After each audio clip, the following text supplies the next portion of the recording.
Today, I want to speak to all members of the department about a subject that is timely, important, and absolutely essential to the morale, cohesion, and readiness of the military, ensuring that our ranks reflect and are inclusive of the American people we have sworn an oath to protect and defend. For over 200 years, the United States military has fought to defend the nation and our interests abroad, and we've been very successful in doing just that. Over the last several decades, we have defined ourselves as the greatest military force in history. We have reached this apex not just because of our doctrine and technology or our tactics and warfighting skills. We have reached it because we are an all-volunteer force of patriots who believe in America and what she stands for. We believe in the Constitution and the rights it guarantees all Americans. And we believe in values such as courage, honor, commitment, duty, and teamwork, all of which are hallmarks of our men and women in uniform. The United States military is sworn to support and defend these rights and freedoms that make our country special, and we internalize these values and behaviors that make each of you so special as well. That's why we are willing to lay down our lives and risk everything for the Constitution, the American people, and each other. Our military has also reached this level of excellence because we attract the best America has to offer. Young men and women across the land and beyond our shores who not only love our country and share these values, but who also represent a wide range of creeds, religions, races, ethnicities, sexual orientations, and other attributes that not only distinguish us as individuals, but also make us stronger when combined together. I myself am keenly aware of how diversity is inherent in the foundations of this country. I'm a second-generation American whose paternal grandparents emigrated from Lebanon around the turn of the last century, and whose Irish ancestors from my mother's side came to this country decades before them. Both halves of my family brought together different cultures, different languages, and different strands of the same faith from their homelands. But each saw America as a land of hope and equal opportunity. I also saw a duty to serve, which is why I went to West Point and then spent over 2 decades in uniform. I recently shared with you my pride in being a member of an institution, the United States military, that embraces diversity and inclusion and rejects hate, bigotry, and unlawful discrimination in all forms. More often than not, we have led on these issues.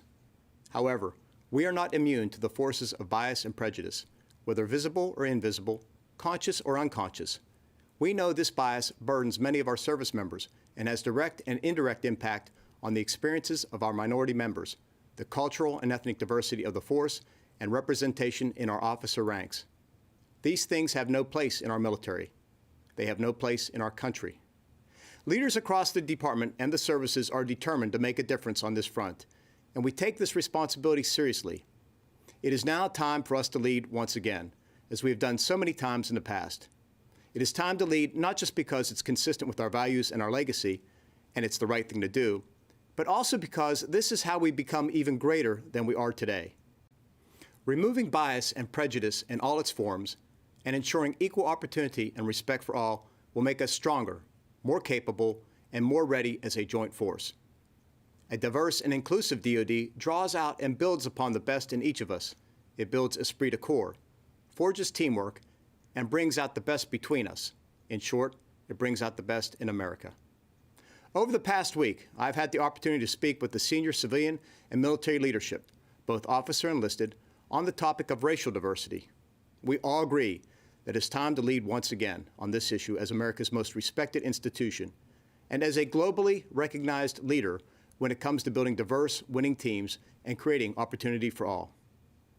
As such, I want to announce 3 initiatives that will launch a new era marked by a reinvigorated effort to build a better United States military that pursues equal opportunity and aspires to true meritocracy with greater vigor and purpose.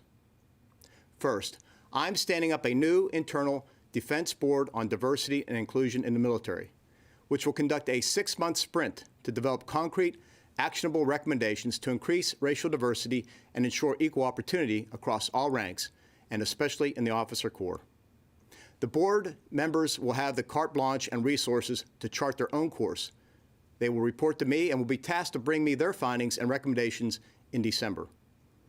Second, I will begin the process of standing up a Defense Advisory Committee on Diversity and Inclusion in the Armed Services that will mirror the well-regarded and successful Defense Advisory Committee on Women in the Services. This committee will be a permanent structure comprised of a diverse group of Americans committed to the task at hand.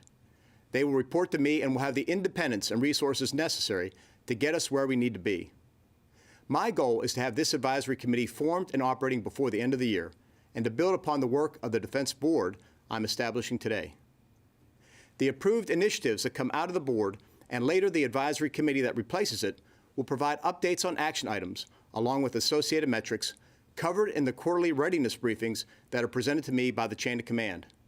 In short, this issue will have my personal time and attention every step of the way. Finally, I've directed the civilian and uniformed leadership of the Pentagon to bring me ideas in the next 2 weeks, by the end of June, that we can begin implementing now, such as removing photos from promotion, school, and command selection boards. This is something I pushed as Secretary of the Army as we worked to overhaul our personnel system.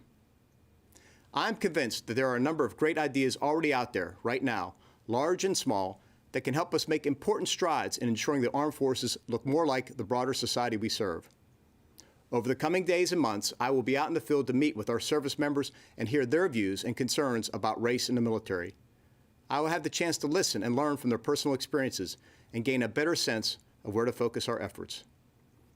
And in that spirit, I invite all of you to share with me your good ideas. I want to hear from you.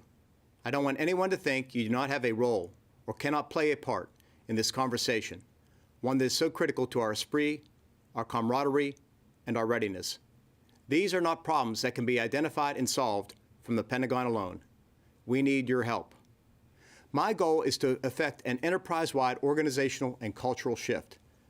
The actions I've identified today are just the first steps. There is more to be done. Over the next few months, I'll be working across the department to identify additional ways to foster lasting change, from recruiting, career track selection, and retention, to assignments, schools, and promotions, to military justice and everything in between and beyond. While we pursue these initiatives, I ask each and every one of you to reflect upon the issues of race, bias, and inequality in our ranks, and have the tough, candid discussions with your superiors, your peers, and your troops that this issue demands. This is an added responsibility for our officers and NCOs, who must also double down on your mentorship of up-and-coming minority leaders and make diversity and inclusion a priority. This is what I expect of leaders. In the meantime, take care of one another and talk to each other. Have pride in being an integral part of the greatest military force in the world, and have confidence that we will continue to lead on issues that impact all of us. And at all times, keep in your heart and in your mind the oath you swore to the Constitution of the United States and the rights and freedoms it promises for us and our fellow Americans.